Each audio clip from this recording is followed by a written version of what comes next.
The tale of an oppressed Xinjiang is a myth Western media refuse to give up. This is China's Wild West, a land of harsh desert and majestic mountains. Hundreds of thousands are kept under the thumb and need to be saved.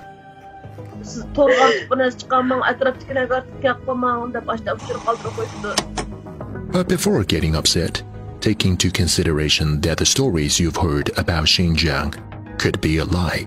爸爸去世的时候，我当场我在陪着我爸爸。就是看看孩子而已的一个视频，会搞成这样子，我很愤怒，很生气。从2012年建成到现在，都是和田县看守所没有用于教培中心。The way they scrutinize this region of China, Western media does not seek to do Xinjiang justice. Instead, they incite disinformation and discrimination. For people who do visit Xinjiang, they find a very different human story.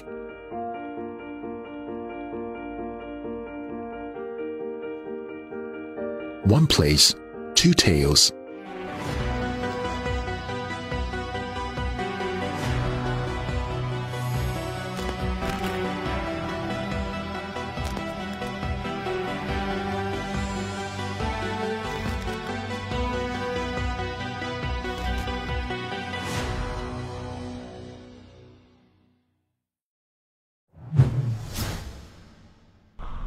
In a far corner of northwestern China, a car drives along a wall lined with barbed wire. A video report the New York Times made in Quaitun, Xinjiang Uyghur Autonomous Region, paints a bleak picture of how Uyghurs live and work.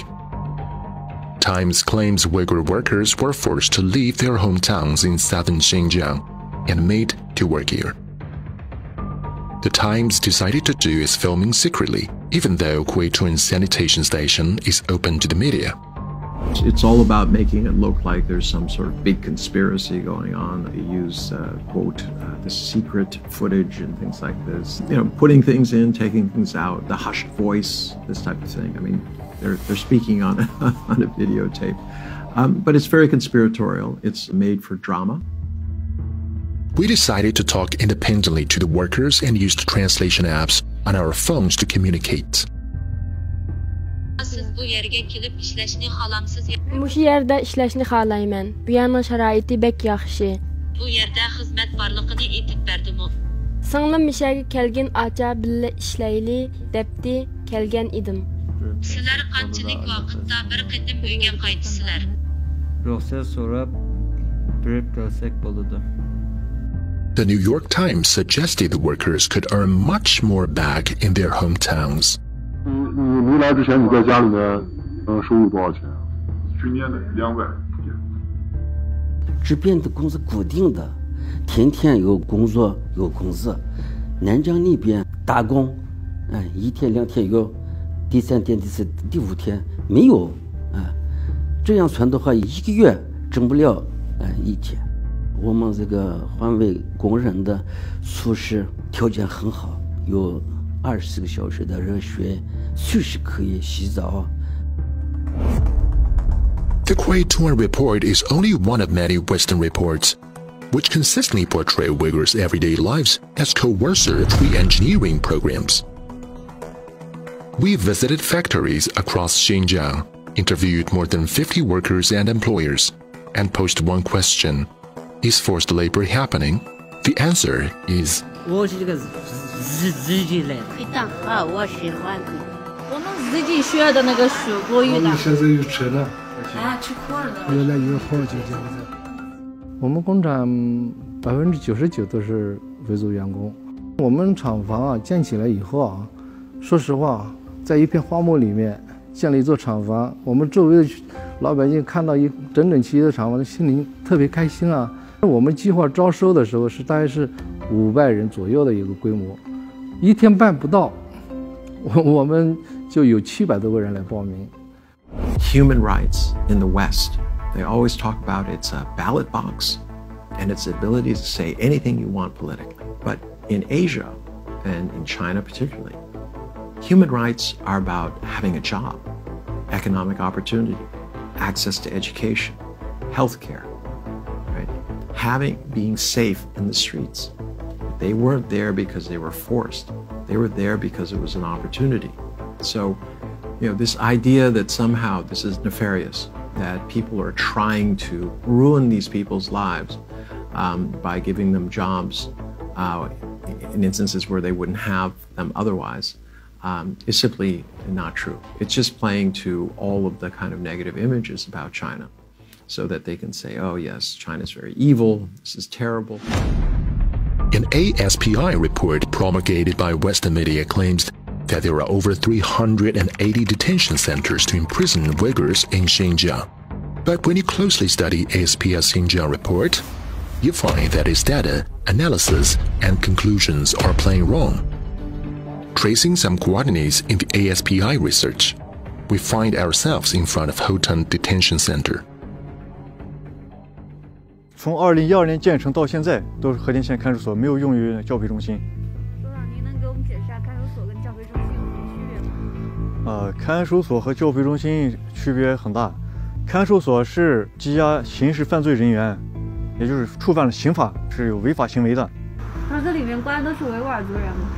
看守所关押的人员和民族是没有关系的，无论是谁违反了法律，就要受到制裁。 这和哪个民族是没有关系。这栅栏、还有围墙、还有监控，这都是看守所的标准配置。This is simply a detention center.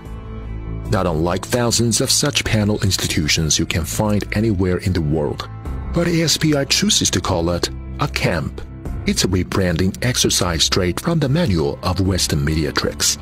Just pointing to a summit building and say, oh, that's a detention camp. Oh, that's where the children are sent and beaten every day. This is nonsense. It really demeans the whole, professionalism of journalism. On other sides, we find even more problematic conclusions. ASPI seems to love finding walls and towers in cities. So if a school, for example, has any of these fixtures, it's almost certain to go on SP's blacklist of detention centers. We geolocate Maro Bashi No. 3 Primary School through ASPS map, and this is what we find.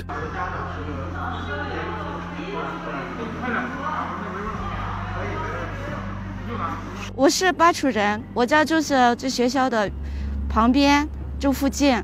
我是从2017年到现在一直在这个学校的老师。这片区原来就是居民的平房区。我说有外国媒体说。 这里是那个巴楚县的教培中心，你听说过吗？你觉得这个可能吗？我没听说过，这不可能。这本来就是一个小学，也是小学，现在也是。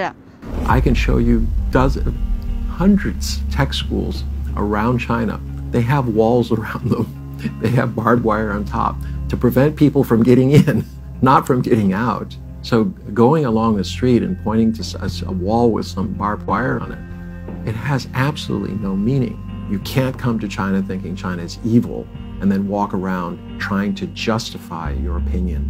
无论这家所谓的研究所如何卖力表演，都会自取其辱，成为国际社会的笑柄。ASPI, people like Vicky Xu, try to spread fear about an increasing militarized. We are not the only ones debunking ASPI's fake claims.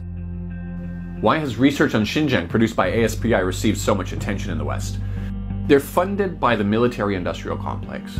They write China threat stories. Then they sell military equipment to governments to counter that China threat that they themselves just finished manufacturing.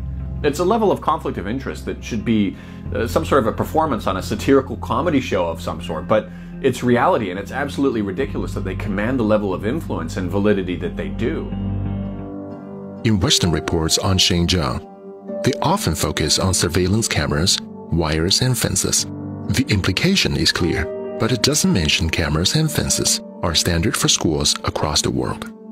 A recent report suggests the US has the highest number of CCTV cameras per person in the world.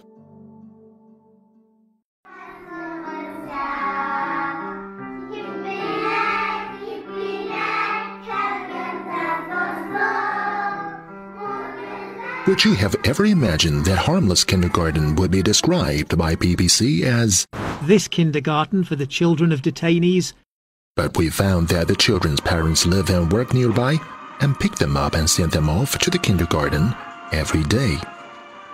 BBC says only Chinese should be spoken. But we see children switch languages between Mandarin and Uyghur at their will.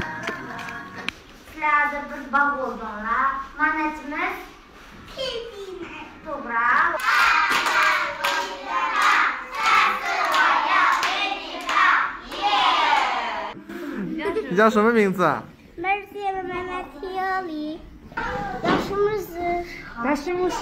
对吗？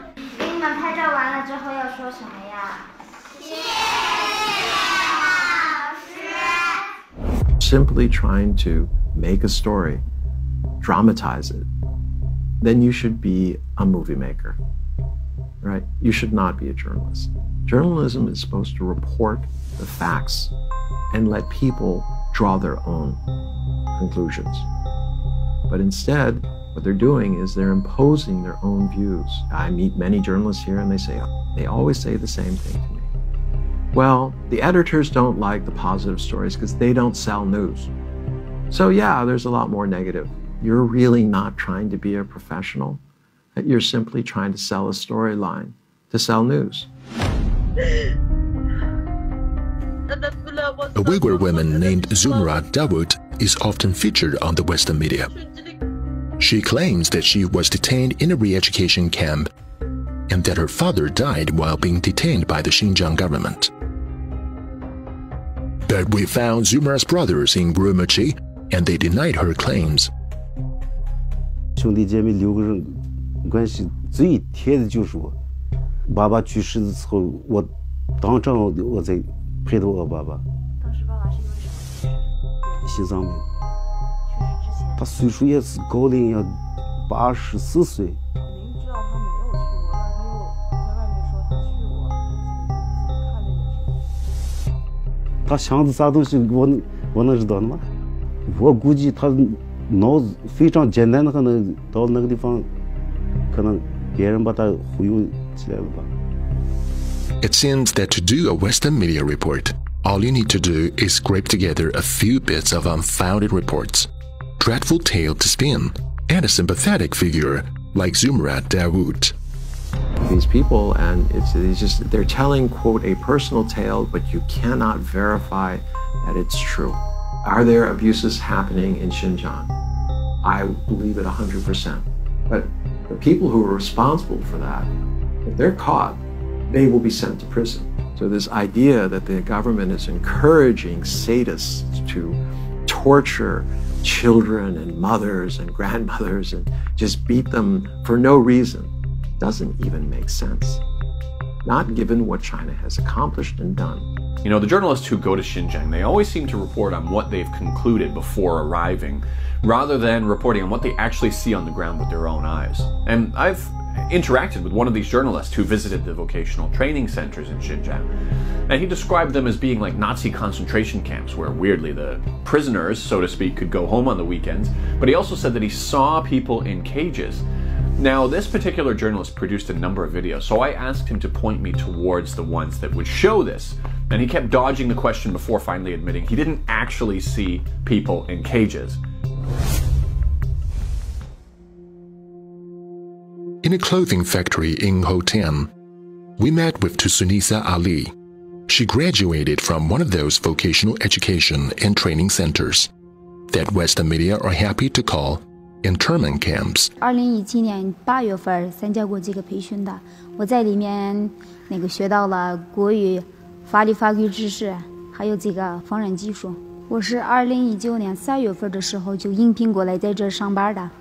刚来的时候我就是像一个普通的员工，他们就慢慢的就发现我这个缝纫方面有技术，然后他们就让我当了一个小组长。技术师傅他们发现我有这个国语水平的能力。 然后他们就让我当上了这个管理员，现在我就负责整个车间。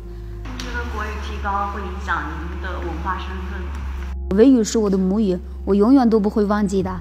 我学了就是多了一条路。我的宗教活动这个不会影响到我的工作的，因为我对自己有要求嘛，上班是上班，宗教活动就是宗教活动，两个都是分开的，不会掺和在一起的。As Tusnesa embraces her freedom of religion and opportunities, it can be hard to imagine the religious extremism in Xinjiang that has destroyed lives like hers. Bahagul Arkan's voice tightens when she begins to talk about her past.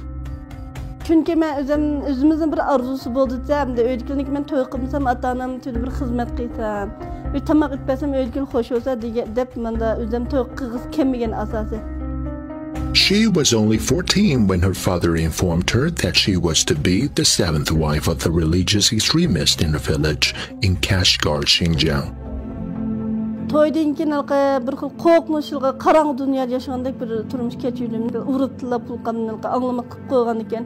Ro'y jihatdan o'zimizdagi besimchilik uchirgan erkinlik turmush yo'q.